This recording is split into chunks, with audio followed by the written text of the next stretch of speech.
welcome to the show today. We're talking about root crops. The reason we're talking about root crops is because they store well on the ship. They store well and there's plenty of good nutrient food for the crew. They'll last the voyage, won't they? They'll last the voyage. We put them on the boat and we have fresh vegetables. They store well. Root crops. So that's what we're talking about. Root crops. Welcome to the Road by Road Gardening Show, the best dadgum gardening show on the internet, where we talk about gardening, a little bit of cooking, and growing your own food.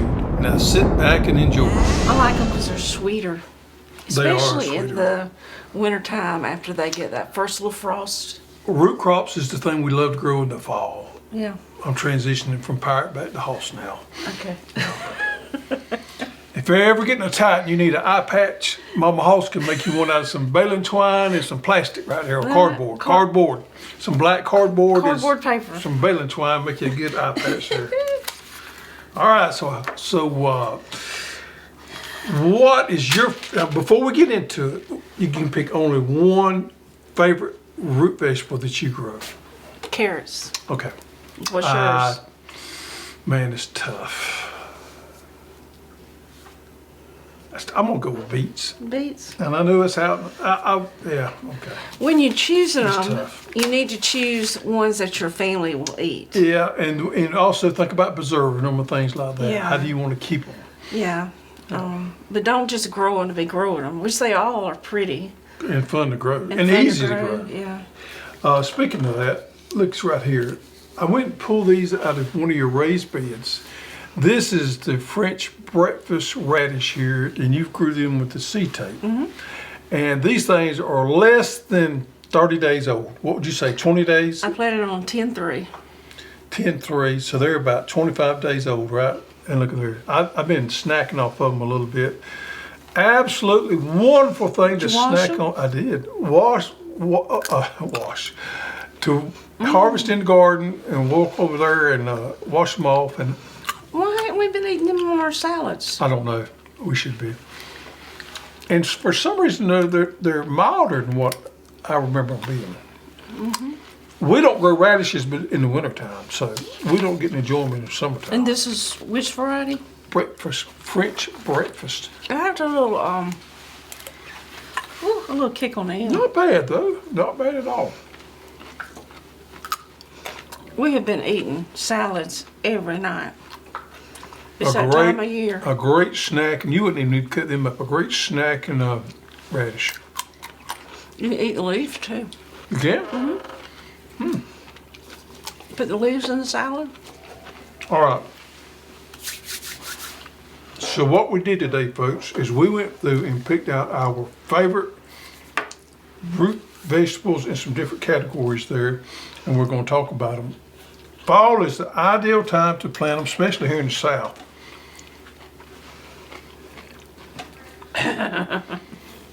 So October is a wonderful month in the South to plant any of these right here. At 25 days maturity, you're talking about a quick turnover, and that's a quick turnover there. Even some of our other ones are quick turnovers, and we have longer ones as well. And you can let this get bigger. Yeah. Now, if you let it get too big, it'll get pithy and crack. Yep. So I like eating them at that stage right there. I do too. And you can flip that bed in just a few days because they're just about ready. Spacing on them was perfect. It was easy peasy with the seed tapes there. So that's a great one. We're going to talk about some that's longer term too, such as rutabagas take somewhere up to around 90 days. So we're going to get into that as well. Short day one, long day when someone's in the middle there. But we're specifically talking about root crops. So let's start with carrots. Now my favorite carrot to plant is the Scarlet Nantes because it works in any soil type. It's pretty forgiving. It has broad shoulders, blunt ends, crisp texture. It's 75 days. The carrots are usually 6 inches in length. Like I say, it grows in a great variety of soil types.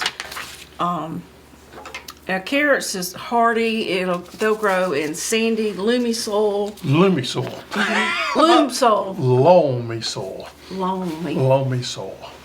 Okay. But you do need high organic matter, loose soil for carrots. Carrots just do not do well in clay type soils. If you're blessed with clay type soils, Try growing in containers. Raised beds or containers, and I think you'll find that'll be better off. Growing carrots in hard clay soils just doesn't work well. You know, a lot of people, their goal is to grow this huge carrot.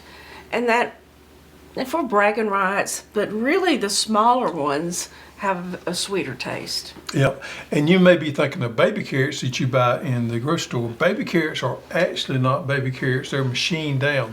They're the culls they take off the regular carrots and they cut them down into the baby carrots. So there's no such thing as baby carrots. When I harvest mine when they're little. Yeah, but I mean the baby carrots that are all the same size that you buy in the grocery store in the bag, those are all machined down to do that.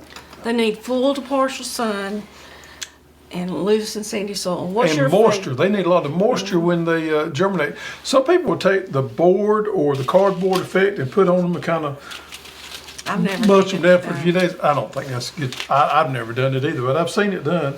But carrots are fun to grow. What's your favorite carrot? My favorite carrot, and I picked a couple here. Of course, we got the seed tape carrot, which has the rainbow, which has all different colors. It's wonderful. But I stayed away from that because I want to touch on a couple more. Purple Sun Hybrid Carrot. Now, you know, you and I seen this in the Netherlands. And we've seen this at the field days over in Bijou in the Netherlands right here. This is a great one right here, and it's one of our best sellers. It has that striking deep purple color, and it's a long with smooth tops. And this is a hybrid variety. It's a Nantes type. It has that long, sweet root. And man, people love this one right here for juicing because it has that vibrant purple color. And we know those deep purple colors have those high antioxidants. Antioxidants. Now, one thing I didn't like about this is they had more little hairy roots They growing do. off of But if you're going to juice them, that's no It big don't deal. matter. It don't matter. So I got me a juicer. Did I we tell should you? grow some of those and juice them. Yeah. Yeah, Yep. I haven't tried it yet. Next one I picked is Kuroda. Did you put this one? You didn't pick this one, did you? I didn't pick that one. I did grow that last year. Okay, Kuroda right here. For you folks out there that love those heirlooms, this is an heirloom variety that you could save the seeds off of. Although nobody saves the seeds off on carrots because they're biennials and it takes a long time. You have to let them wait a year for them to. It's really sweet. Its ability to be grown in some of those bad soils. So if you do have some of those soils that's maybe not the best in the world, this right here is known to be grown well there. And the reason is it has that blunt end to it. It's a blunt type carrot. Nantes type. So it will work if you have some of those less than ideal soils there.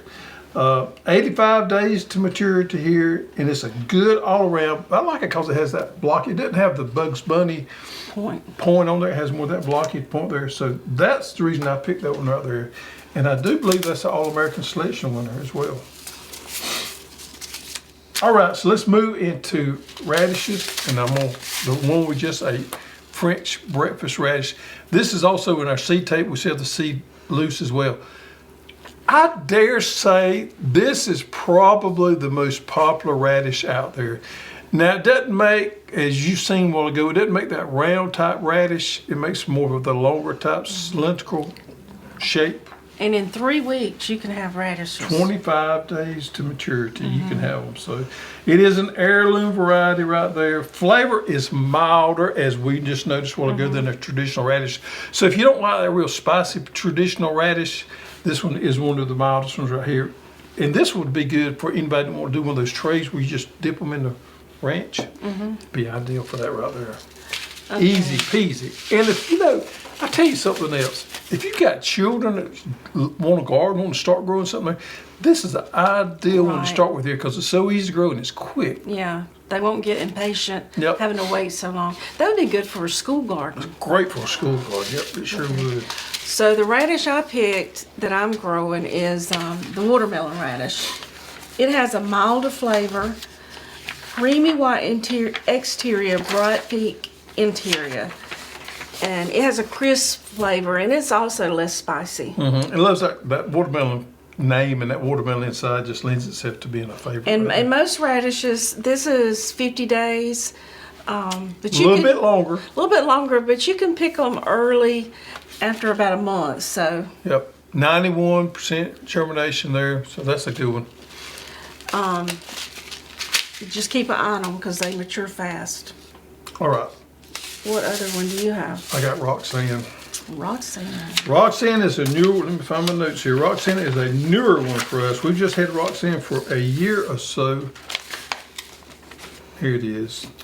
I think we added this last year, and this is a good variety right here. This is a hybrid type radish. That being said, it's going to have a little more vigor to it, and it's going to be a little bit more disease resistant than your heirloom varieties right here. And it does have a larger size. It doesn't get pithy. If you have to leave it in the ground, it doesn't get pithy as some of the older varieties do. 25 days maturity. Wow. So this is one of these quick maturing varieties here, but they're more forgiving if they get bigger. They don't get pithy on you. It's well adapted to all growing regions, and I'm sure this one is an All-American Selection winner right here. So Roxanne is a newer variety for us that I really like. Okay, moving on, let's talk about turnips. Turnips. It's a good root vegetable with edible leaves. Should be planted late summer and let grow throughout the fall. Yeah, we actually carry 3 different turnips, and one of ours is called an all-top. And I didn't pick the all-top, although it's one of my favorites because it didn't make much of a root. Right. It just makes a fairly top. So if you like a turnip top, you want to plant an all-top. But if you want one, like our grandmothers always cooked turnips with the roots in with the leaves, you want to get one with the... I like this purple top. It's an heirloom, open pollinated, heavy leaf production. It has white roots with the purple crown. Have you ever known any other type turnip besides this? Now your aunt and uncle grew turnips for the market back when you were small, and you helped them. Seems like they had white ones too. They had a white one, Yeah. But the majority of the ones were purple top, wasn't it? So y'all carried them around to the stores and sold them to the stores, didn't you? Mm-hmm. And you worked in the field with them? Mm-hmm, yeah. You cut them, bunch them, tie that rubber band. Cut them? Just the turnips? You pull them. And wash them. Yep. Mm-hmm. Yeah. Purple top is the most recognized turnip out there. Very few white turnips down here in the South. Most of all of them are the purple tops. The old variety been around forever. 50 days to maturity. Plant these things about 2 to 4 inches apart, somewhere in there. There's a good one. Now, We have the purple top tape. we do have it in the tape as well. That's correct. All right, here's your white one. If you want one that's white, and you love a white turnip, these are called white turnip, white egg, like an Easter egg type turnip. These are 50 days to maturity as well. I don't think these get quite as big as the purple top does here, but these are a good option there on turnips if you do like the white ones right there. I've never grown the white ones. No, I've worked in the field and harvested white ones before, but purple top is primarily what we always went with. All right, what's next? Beets. Beets. Beets. I don't think I got my beets over here. They're not as cold tolerant as the other spring vegetables. Yep. Mm-hmm. But we love them. They're easy to grow. Our favorite way to eat them is roasted. Don't you think? Yep.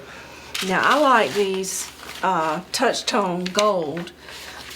They have an orange to gold skin, bright and yellow flesh, and these don't bleed out as much when you're cooking them as the red beets. Now, the other one I like is the Detroit.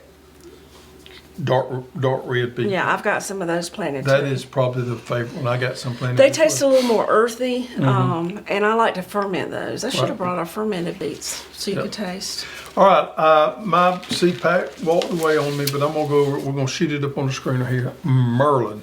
Merlin, if you want a sweet beet, has the highest sugar content of any of them. Merlin is one of our most popular varieties. It's an older variety, but that is absolutely a good one. None of them can match the sweetness of what Merlin is. So this is a good dark red beet, and it does extremely well. And one thing with beets, it's the same thing with carrots. You've got to not let the weeds take over. Keep those weeds pulled. Yeah, I planted probably 60 foot of the seed tape, the Detroit dark red, 60 feet out there. Because you can eat the tops as well. A lot of people don't know that, but the tops are Most delicious. any of the root vegetables. You can eat the top. You can eat the But the tops. beets do extremely well in the stir fries. I don't know that I'd eat them as a salad, but a stir fry, I think they're really good. All right, next is rutabaga. Rutabagas. Now, rutabaga is one of those How do you things. say is that rutabaga? Rutabaga. Rutabaga. You gotta say it quick. Rutabaga. Beggar. Rutabaga. Yeah. Yep. My mother cooked rutabagas ever since I can remember. And you didn't like I them? did not like them. It's one of the things, that you didn't like as a kid that I've learned to appreciate, and I'll eat them now. Yeah. Now, you don't cook them a lot, but we do eat them somewhat. And I do like them. If I even go to a restaurant, I've been known to order rutabagas before. There's a restaurant in Thomasville at the farmer's market. What's the name of it? Farmer's Market Restaurant. Market Restaurant. Market Restaurant. They have the best rutabagas. Yeah. If I want a good, I usually go there. And what most people don't know is rutabaga greens also are Yeah. delicious. So you got a dual thing here where you can eat. They take longer to mature than like turnips, like 6 weeks. So you got to be in for the long haul on these. Yeah, 95 days maturity, but they store well. This Yeah. is one of those crops that you can harvest after the maturity and store them in a cool, dry place, and they'll keep for a pretty good Yeah, time. they don't get pithy like some of the other root vegetables. You gonna pronounce that for me? Laurentian. How about that? Laurentian rutabaga. This one right here is. It's very sweet and firm. Yep, I think they got the pictures mixed up on these two. You know what? I just figured something out. You think so? Yep, they got the pictures mixed up. All right, so we're gonna go ahead and go with both of them. I'm going to go back there in the back and have a talk with them in the back on these right here. They got the picture mixed up. We got the wrong picture on each seed pack right here. All right, the purple top, which is this picture right here, it looks just like a purple top turnip, except it's bigger there. That's the one I think Mama always grew. You think so? We didn't. Well, you may have. She may have. All right, so it's 90 days to maturity right here, and it has that purple top. Now, if you go into the grocery store, you're going to buy one that looks like the Laurentian. It has more of that brownish color on it right there, and it gets a little bit bigger. Now, the one Mama always cooked was more orange on the inside Well, it could have been the purple top. instead of yellow. Yep. So there you have it right there. Ooh, it stink up the house. Yep. Yep, and they turn brown. They don't look the most appetizing, but they are delicious. Got a really unique flavor to Yeah. them. I mean, you got to put some pork in there with them, kind of season them up a little bit. Right, or you can roast them. I like them roasted. It's sort of like a potato roasted. Now, the ones you buy in the grocery store is going to have a wax coating on them. They're going to be Right. a bigger size than probably what you grow in the garden. Normally, we don't grow as big a rutabaga in the garden as what you buy in the grocery store there, but they still really good. And rutabagas is one of those that you could grow and you could enjoy them all winter long. At 90 days maturity, if you planted them now here in the deep south, you're probably going to be, March before you have a good supply. You can eat them a little bit on the early side, but, rutabagas. And there are some more out there that we don't carry, that we don't know a lot about. And one of them is horseradish. Yeah. I've never grown horseradish, so if there's anybody out there that's got some experience growing horseradish, put in the comments below how you grow, when you plant them and all that kind of stuff, because I don't know anything about Well, my horseradish. notes said it does best to plant those in the spring. In the springtime. There's very little pest pressure or disease problems. And just a note, it spreads rapidly, so This it can can kind of be take over. invasive. So I would maybe do it in a raised bed or a grow bag where you can limit the spread. The only time I eat horseradish is on raw oysters, because it's real spicy. Or tartar sauce. Tartar sauce has horseradish in it? I didn't realize that. Horseradish, and there is some more out there that we're not real familiar with. There's one that we've seen over in the Netherlands that's used over there in the European area a lot called celeric, Yeah. celery, which is First this, time I had seen that. it's this big thing here. I don't know how you prepare it, anything like that, but they grow a lot of it over there. And parsnips. Parsnips, yep. We used to sell parsnips, but it wasn't a good seller for us. Well, the seeds don't store very well, so we had some problem with the seed quality we was getting. They're very high oil content. Their carrots are a starchier cousin to Oh, really? parsnips. And they're white root. I've seen pictures of them. Never grown any parsnips before. Now, how would you eat those? You don't know, do you? In your Thanksgiving stuffing. There again, parsnips, if you can give us some insight on that. Yeah, I think people eat them like carrots. Really? They're a little bit stronger taste to them. Huh. And then we've got our southern garlic, and we call that southern garlic or elephant garlic, which is a great one if you're in the south. It's not really a root crop. It's more of a bulb. It's more of a bulb, yeah, but it does grow in the ground. I wouldn't classify it as a root, you're right. But we're going to throw it in there today. Elephant garlic, which is a good one, stores well, and if you're in the south and you want to grow some type of garlic, elephant garlic's the one you can be successful with. Planted about 6 weeks before a deep freeze. Yeah, we plant our elephant garlic anywhere from end of September all the way into November, December. Mine's already up a couple inches. Mine's starting to come up in my garden out there. So we still got plenty of it. I say plenty. We still have some of it in stock. We're about sold out of most of our other garlic. I think we got one or two left. We sold out most of it. Still got some elephant garlic. You normally harvest your elephant garlic about 2 weeks after you harvest your bubbling onions in the springtime. And onions, is it a root crop?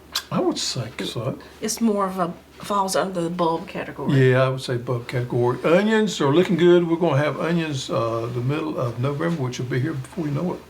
About 20 days. So. Exciting root crops. Man, we got a garden spotlight right here today. Now, I'm going to tell you this right here is amazing. All right, we're going to start with this picture right here. So this is Zone 5A, Somerford, Newfoundland, and Canada. They grew these in ice cream buckets. Is that not amazing? Yep. It says he and his wife are part of the Row by Row gardening group. His name is John Anstey, and I don't think they put her name on there. I want y'all to look at, here's John right here. John is proud of his carrots, and he ought to be. Looking there at the harvest they made out of those buckets right there. Ice cream buckets. I'm not sure what that, like the big tall buckets. I'm assuming that we would call that a 5-gallon bucket here in the south, yeah. But he's got them right there, and look at this harvest, folks. They look like the buckets that you get fresh dipped ice cream out of. Man, they made them there. And that gets you testament to good, soft, high organic soils will provide you with those type carrots right there. Can you imagine how long that's going to last? Them carrots will store well under certain ideal conditions there. Especially where they're at. Oh man, that'll be wonderful. I got to show that picture one more time. That's just, looks like you could eat the picture, doesn't it? Yep. That's sort of like Nante's carrots. They've got a blunt end. A little bit of a blunt end on, but you know those things look amazing. All right, folks, so we have the old goat. The old goat's getting a little beat up. He is. He's jumped from back here twice. Well, people had a hard time finding him last week because the skeleton kind of had him and wore him out a little bit. He had a little injury going through that. Well, he's jumped off the shelf back here twice. And you knocked him off one time. And he's had some injuries. Yeah. So if you find the old goat, folks, put in the comments below. Next week we'll draw for this week's winner. Last week's winner is Carol Strider. Carol, send us your information to support@growhouse.com and we'll get these in the mail. Look at there. Get Dirty Sauce. Carol, you'll be the talk of the town. Put your eye patch back on. I gotta put my eye patch back on. Where's it at? On your head. That's where my glasses are. All right, folks. We hope y'all have a happy Halloween. We've had a little fun around here at the office last few days. We was out of town. We missed a Halloween party that we were invited to, but we went to. Yeah, we had bought these for a Halloween party. So we carried the grandbabies to an NFL game over the weekend, the grandboys, and had a big time. So we missed Halloween party, but we had a big time. Big time. Big time. Thank y'all for joining us. Get outside. Think about growing some of these root crops. If you've never grown for it, step out of your comfort zone and grow something a little bit different.